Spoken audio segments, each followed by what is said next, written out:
Ya, saya mau cerita satu nama. Ahok. Ahok dan musuh bebuyutannya. PA212. Ya, hari ini ada demo PA212 dengan mengusung tema atau judul 1209. 12 September alias 1209. Dan apa yang dia teriakkan? Apa yang mereka teriakkan? Dalam demo itu, yang pertama adalah teriakan, awas provokasi. Karena ternyata ada kelompok lain yang juga demo dengan tema yang sama, bersinggungan di lapangan, ya, di sekitar bundaran patung kuda. Kudanya aja sampai prihatin. Kemudian mereka bentrok, berantem. Luar biasa ini. Memang kelompok-kelompok ini doyannya berantem, bukan doyan berpikir, bukan doyan mencari solusi bangsa. Kembali ke soal si Ahok. Menggema suara Ahok di demo tadi siang. Turunkan Ahok. Dejavu ya. Ya, kayak 5 tahun silam. Turunkan Ahok, nggak kapok-kapok. Dan Ahok nggak turun-turun. Dia pikir dengan cara keroyokan, demo, menunggangi isu kenaikan atau pencabutan subsidi BBM, mereka bisa menurunkan siapa yang mereka mau. Tapi nyatanya, malah mereka sendiri yang berantem di lapangan. Kelompok-kelompok ini yang diinisiasi oleh PA212, kemudian beberapa aktivis agama yang afiliasinya ke Rizik Syihab, berdatangan katanya, bergantian berorasi. Dalam orasinya ya cuma satu, turunkan Jokowi. Apapun isunya, turunkan Jokowi. Kalau turun Jokowi yang ganti siapa? Kan Pak Ma'ruf Amin. Sama aja. Ya kelompok-kelompok ini modalnya berani, tapi keroyokan. Kelompok-kelompok ini modalnya berani, tapi bareng-bareng. Kelompok ini modalnya bukan ide-ide brilian, bukan cara-cara elegan, bukan cara-cara yang sesuai dengan kaidah-kaidah demokrasi. Demo ya demo yang asik. Jangan demo-demo dengan, kalau Anda lihat tadi, provokasinya sangat memprihatinkan. Satu komando, kalau bilang serang-serang, kalau bisa kita bareng-bareng bilang serang-serang, kalau bisa bareng-bareng kita hajar, kita hajar. Nah ini apa? Maksudnya memprovokasi melawan. Dengan mengaitkan dengan kasus Sambo. Demo BBM tetap aja kasus Sambo. Demo BBM tetap aja KM50. Mereka nggak fokus. Mereka memang nggak ngerti cara berdemokrasi. Jelas nggak ngerti, karena mereka adalah bagian yang ingin mengusung sistem khilafah. Kita lihat, di Jogja saja, kelompok-kelompok yang tadinya sembunyi-sembunyi, sekarang sudah berani terbuka. Bahkan berani menemui aparat ke Polsek atau Polres untuk menyampaikan bahwa ganti sistem khilafah. Ini apa?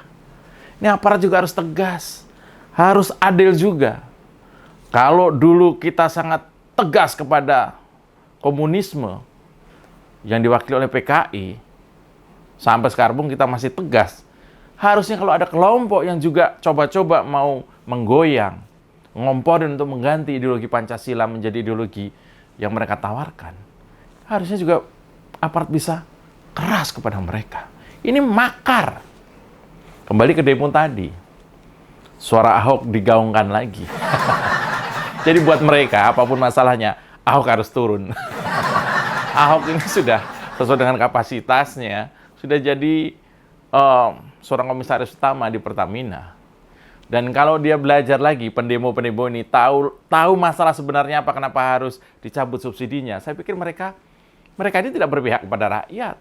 Karena subsidi Pertalite dan solar itu dikurangi, itu karena 70% subsidi yang diberikan itu dinikmati bukan oleh rakyat miskin. Ini nggak dipahami. Subsidi yang sedemikian banyak, konon kalau sampai di loss bisa sampai 700 triliun itu 70%-nya dinikmati oleh orang-orang berpunya. Yang ngapain? Subsidi itu uang kita, uang pajak-pajak kita. Masa kita ngasih ke orang yang mampu? Ya lebih baik dicabut dari BBM tapi diarahkan ke yang lain, ke infrastruktur. Bisa jadi bangunan sekolah banyak, bisa jadi rumah sakit puskesmas yang banyak, bisa jadi jalanan di desa, di kelurahan, di kecamatan jadi bagus. Lebih baik diarahkan langsung begitu, manfaatnya buat kita semua daripada hanya untuk sebagian orang. Nah, balik ke soal demo tadi.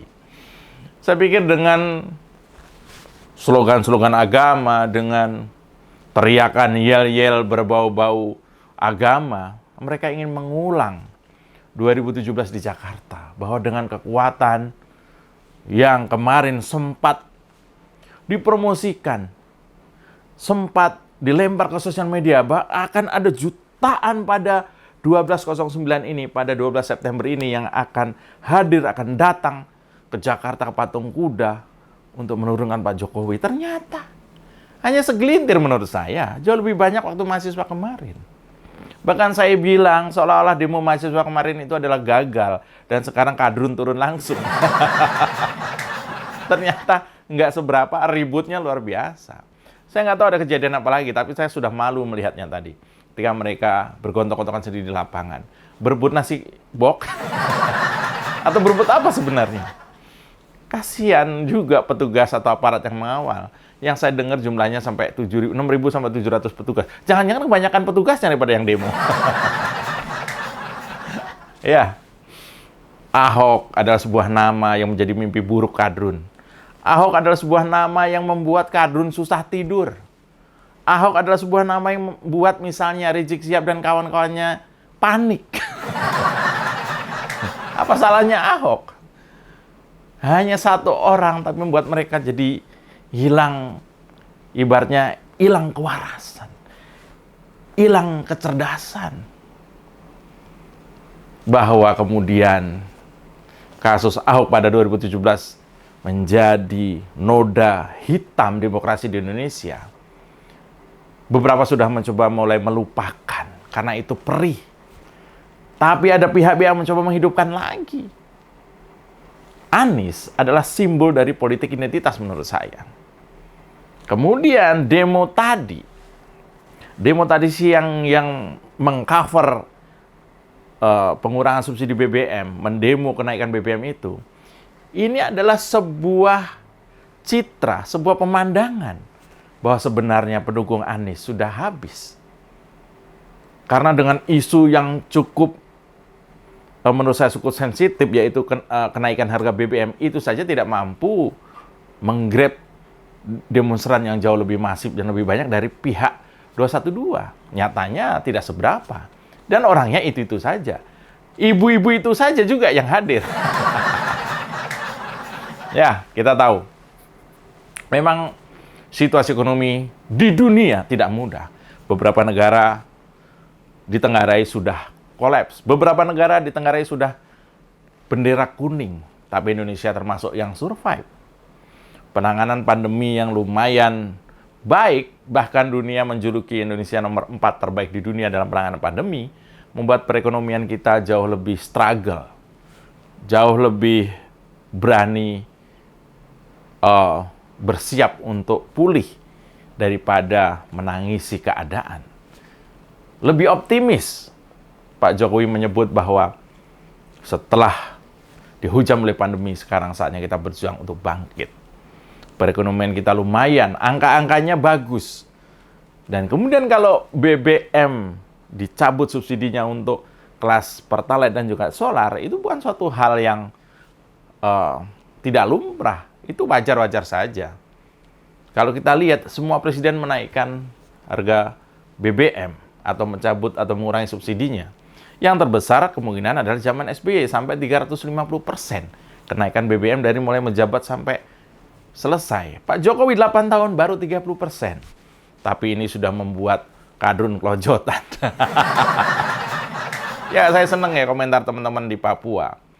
Jangankan cuma naik dari 7.000 menjadi 10.000. Bahwa di Papua pun pernah harga 1 liter BBM 100.000 mereka tetap beli. Ya, ini adalah masalah kekerdilan sikap, masalah kekuatan mental, masalah keberanian menghadapi hidup. Dan yang paling penting adalah kita bukan golongan orang-orang yang munafik, yang menghantam pemerintah ketika dianggap sedang lemah. Kita bukan orang-orang yang mendapat istilah rampoklah rumah yang sedang kebakaran. Justru sekarang ini adalah saatnya kita, golongan-golongan orang yang waras, yang menggunakan logikanya untuk bersiap dalam sebuah perjuangan mengembalikan perekonomian kembali lebih baik dari sebelumnya. Bukannya mengganggu jalannya pemerintahan dengan demo yang tidak jelas. Apalagi kalau ditenggarai demo itu adalah bayaran pihak-pihak tertentu. Apalagi kalau demo itu nuansanya jauh lebih kuat kepada politik daripada perjuangan membela rakyat. Kalau alasannya adalah membela rakyat, rakyat yang mana? Karena rakyat sebagian besar berani menghadapi pengurangan subsidi yang dikonvert ke subsidi yang lain.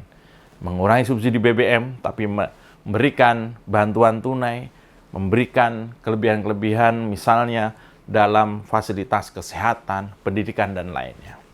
Orang waras bertindak secara cerdas, dan orang yang hanya bisa menjadi kuda tunggangan seperti kerbau dicucuk hidungnya katanya, hanya akan menerima suruhan-suruhan tanpa bisa berpikir panjang. Soal Ahok akan tetap menjadi mimpi buruk kadrun selamanya. Ini adalah konten sensitif bersama saya, Mas Yoprai.